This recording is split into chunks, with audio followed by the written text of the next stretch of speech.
Hey there, I'm here to talk about all the varieties of apples in your bags in this week's CSA delivery, and there's a lot.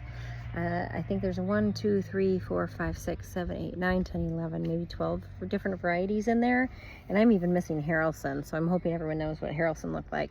So we're going to do a little scan here. So we got Regent, Liberty, McCown. In front we've got Kerr. We've got Zabergau Rainette and Cortland next. That one's Sweet 16. The one in front is Chestnut. This is an Egremont Russet. Oops, sorry, bad camera work. There's Honeycrisp, and then there's Ginger Gold. So let's see, here's some of the tricky ones. I'd say that right here, this Liberty and the McCown, they're kind of hard to tell apart, but the Liberty is a lot darker. You can tell though that clearly they're part of the same family, just that coloring is really similar. The shape is similar. The McCown has a little bit more of like a recessed stem. It gets kind of like bulgy up on top. Let's see, the Cortland, you can tell, is part of that same family too, which is all part of the Macintosh family. To tell the difference between the Sweet 16 and the Regents tend to be bigger.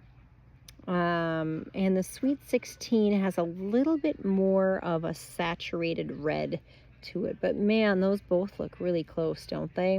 The Sweet 16s did tend to be smaller than the Regents. The Honeycrisp has a little bit more of a blush to it. And then we've got the two russeted apples that are in your kits today.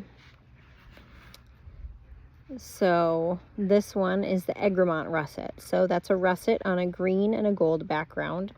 And the Zabergau Rainette has a little bit more of red behind that russeting, which I love a russeted apple that has red and not just the green or the gold underneath it.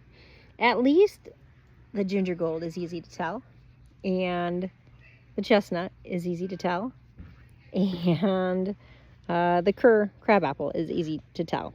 So cider makers love this Kerr crabapple. There's a ton of acid in it, but it also makes a cider that's just really distinctive. A lot of times when you make a hard cider, the flavor of the apple doesn't really come through. Like, a lot of that gets left behind, but Kerr comes through. We also like making cider from chestnut. There's a lot of body in chestnut cider. And then we like making cider from russets too. You know, a lot of the russets are older. Nobody's been breeding russeted apples. It's not a very approachable apple for fresh eating. So you very rarely see russets in the grocery store. So russets tend to be older, and the older apples, the heirloom varieties, just have like more kind of just more guts to them. So like, take the Honeycrisp, for example. I mean, the Honeycrisp is known for its texture, right? So it's crisp and it's sweet. There's a little bit of acid in it. So when you think about a Honeycrisp turned into a hard cider, well, the texture is gone and the sugar's gone because it's all been fermented and turned into alcohol. So like, all the best qualities of Honeycrisp completely go away in a cider, whereas the more complex flavors in the russets, they tend to stick around a little bit more. Let's see, everybody got Scrumpy Original in their boxes today. That's a pretty recent bottling. Scrumpy Original is my take on a British style cider, so it's a little bit lower acid, although this batch had a little bit higher acid, which makes it more approachable to people. American palates are used to more acid in cider, but it's got that tannic content. So I use pretty much all of the spitters, the cider apples that I grow here, in Scrumpy Original. And English ciders tend to have high tannic content and low acid. So Scrumpy Original is where we get. But even though it has 0 sugar in it, then it's fully fermented, no sugar left, all the sugar converted to alcohol, I still think it comes across as fruity. And sometimes I even describe it to people as really kind of a hybrid of a wine and a beer. So it's just a great pub cider, really. It's not the cider that a lot of people would order as a first choice, so I'm hoping that by including it in your boxes today, you get to try something maybe you haven't tried in a long time. And let's see, pressing this past week, I think I pressed more in a single run than I've ever pressed before. Came close to about 600 gallons of juice that I pressed. Some split then between fresh pressed cider and then some that will go into Scrumpy Original. And a lot of the apples in the juice were, now I'm thinking back to it, I put a lot of ginger gold in there, and I put more good apples through the press than I ever have before because the crop quality is just so good this year. Normally I'd be pulling those out, but I'm like, they're all good, so I've got to put them in, even if they're like a perfect looking apple.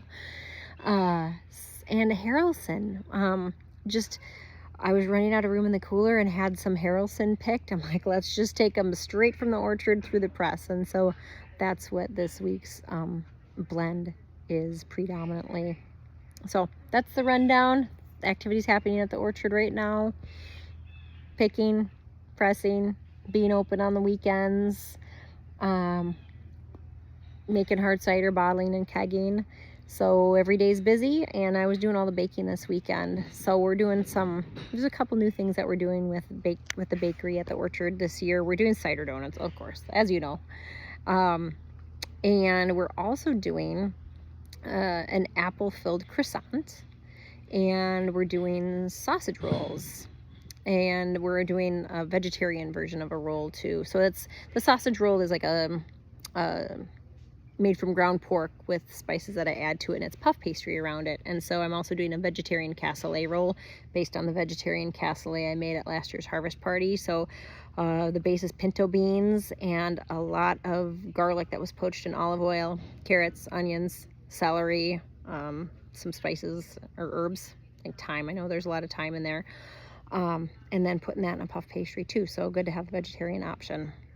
And then we've got, for gluten-free option, we've got apple crisp, which my mom's been making for me, and I think it just tastes perfect. We just use the King Arthur gluten-free flour mix in there. So if you have any questions about what's in your kit, or want to steer my attention in any direction with what you're getting, just drop me a note.